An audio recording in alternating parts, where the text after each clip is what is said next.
नमस्कार. आज आपण आलोय नाशिक इथल्या wealth creation financial services. Wealth creation financial services चे फाउंडर श्री विकास देशमुख आणि सौ शर्मिला देशमुख आज आपल्या सोबत आहेत.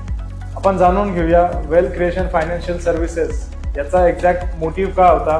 वेल्थ क्रिएशनची सुरुवात केली, ज्याच्यामधून आम्ही हळूहळू लोकांचं फायनान्शियल प्लॅनिंग केलं, स्वतःचं फायनान्शियल प्लॅनिंग केलं, ज्यातून आम्हाला योग्य पद्धतीने कुठे इन्व्हेस्टमेंट केल्या पाहिजे. फक्त सेव्हिंग केली म्हणजे काम संपलं असं नाहीये. इन्व्हेस्टमेंट आणि सेव्हिंग्स या पूर्णपणे दोन वेगळ्या गोष्टी, हे आम्हाला कळालं.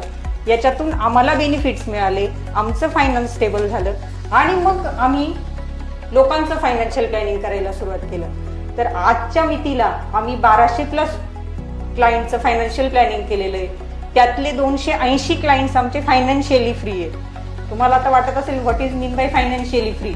फायनान्शियली फ्री याचा अर्थ असा की मी आज जी लाईफस्टाईल जगते, काम करते, पैसा येतोय आणि मग खर्च करते, तर मी काम न करता माझी लाईफस्टाईल डिस्टर्ब होणार नाही. इतक्या मोठ्या प्रमाणात माझ्या इन्व्हेस्टमेंट पाहिजे आणि त्या पण योग्य ठिकाणी, जेणेकरून मी आता काम करणं बंदही केलं, घरात बसले, झोपून घेतलं तरी माझी लाईफस्टाईल चालू राहील. तर मला सांगायला आनंद होतोय की आम्ही 3 सिटीजमध्ये संगमनेर, नाशिक आणि जयपूर इथे 1200+ क्लायंटला शेअर्स, म्युच्युअल फंड, इन्शुरन्स आणि पोर्टफोलिओ मॅनेजमेंट ह्या सर्व्हिसेस प्रोव्हाइड करतोय.